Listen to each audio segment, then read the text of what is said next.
Sir आज हमारे पास सवाल में ये कहा गया है कि आपके पास एक सॉलिड स्फीयर दिया हुआ है, उसको हम लोगों ने आगे की तरफ स्पीड दिया हुआ मतलब दिया हुआ है v0 और एंगुलर स्पीड दिया हुआ है एंटी क्लॉकवाइज सेंस में दिया हुआ है बेसिकली 4v0/r। एक हमारे पास सॉलिड स्फीयर है, उसको हम लोगों ने बेसिकली आगे की तरफ स्पीड दिया हुआ है v0 और एंगुलर स्पीड दिया हुआ है एंटी क्लॉकवाइज सेंस में दिया हुआ है ओमेगा = 4v0/r। और बेसिकली जो सरफेस है उसका दे रखा है आपके पास कोफिशिएंट ऑफ फ्रिक्शन दे रखा है mu. Right sir, is it true? तो अगर आप बॉटम मोस्ट पॉइंट को अगर आप ऑब्जर्व करेंगे ना सर, तो वो ग्राउंड के रेस्पेक्ट में फॉरवर्ड डायरेक्शन में जा रहा है, मतलब कि फॉरवर्ड स्लिपिंग है तो काइनेटिक फ्रिक्शनल फोर्स आपका बैकवर्ड डायरेक्शन में लगेगा टू मेक v = ओमेगा। अगर आप बॉटम मोस्ट पॉइंट पर ध्यान देंगे ना सर, तो आपके पास ये चीज़ है कि वो ग्राउंड के रेस्पेक्ट में फॉरवर्ड डायरेक्शन में जा रहा है, मतलब कि यहाँ पर आपके पास क्या हो रहा है, फॉरवर्ड स्लिपिंग हो रहा है, तो काइनेटिक फ्रिक्शनल फोर्स आपका लगेगा बैकवर्ड डायरेक्शन में to make v = omega. Forward slipping है तो काइनेटिक फ्रिक्शनल फोर्स लगेगा बैकवर्ड डायरेक्शन में to make v = omega. Right sir, is it true? तो पॉइंट पी से अगर आप देखिएगा तो काइनेटिक फ्रिक्शनल फोर्स तो पास कर रहा है। Right sir, is it true? तो काइनेटिक फ्रिक्शनल फोर्स का टॉर्क 0 है, तो आप बेसिकली पॉइंट पी के अबाउट आप लगा सकते हैं एंगुलर मोमेंटम कंजर्वेशन। ठीक है सर, तो वहीं हम लोगों ने लगाया है mv0r माइनस आ गया है तो 2/5 mr² इंटू आ गया है 4v0/r और ये बराबर आ गया है। तो जब प्योर रोलिंग स्टार्ट होगा तब तो आपके पास v = ओमेगा होगा। और हम लोग ये चीज़ जानते हैं लाइक सिस्टम का विथ रिस्पेक्ट टू ग्राउंड बराबर आता है सिस्टम का with respect to centre of mass, और प्लस आता है हमारे पास सेंटर ऑफ मास का विथ रिस्पेक्ट टू ग्राउंड।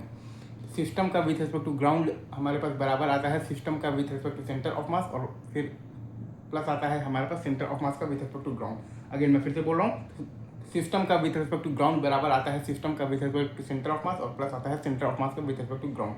तो ये आ गया है हमारे पास 2/5 इंटू mr² इंटू आ गया है तो v/r, और प्लस आ गया है बेसिकली mvr। तो ये बराबर आ गया है हमारे पास 7/5 इंटू mvr। तो वो बेसिकली हमारे पास mv0 इंटू r माइनस जो है ना अपने पास 2/5 mr² इंटू हमारे पास है जो 4v0/r, वो बराबर आ जाएगा आपके पास 7/5 इंटू m इंटू तो v of the pure rolling into r, वो बराबर आ जाएगा हमारे पास 7/5 इंटू m इंटू तो v of the pure rolling into r। तो वहाँ से आपके पास v of the pure rolling आ जाएगा -3v0/7 और omega of the pure rolling आपके पास आ जाएगा -3v0/7r। ठीक है सर, तो v प्योर रोलिंग आ गया है -3v0/7 और omega of the pure rolling आ गया है आपके पास -3v0/7r। अब अगर आपसे कोई ये बोल दे कि वो टाइम बताइए जिस टाइम पर कि आपका स्टार्ट होगा pure rolling, right sir, is it true?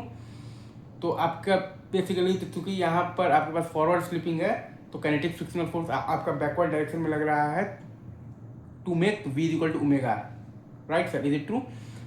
तो चूंकि आपके पास काइनेटिक फ्रिक्शनल फोर्स लग रहा है आपके पास बैकवर्ड डायरेक्शन में, राइट, तो आप बेसिकली तो किसी भी टाइम तो t पर आप v आप जब लिखिएगा तो आपके पास क्या आएगा v0 और माइनस आ जाएगा तो μgt।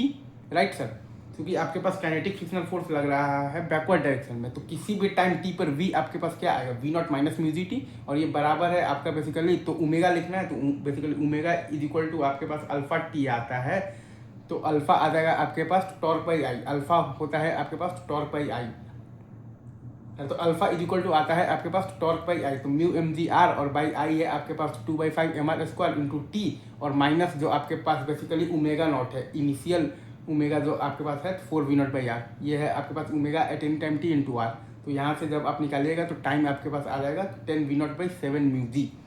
ठीक है सर, तो v जब प्योर रोलिंग यहाँ से भी आपके पास वहीं आ गया है कि -3v0/7 और ओमेगा प्योर रोलिंग आपके पास आ गया है -3v0/7r, और फाइनली एक तो जब एक बार प्योर रोलिंग स्टार्ट हो गया तो स्टैटिक फ्रिक्शन फोर्स 0 हो जाएगा। राइट।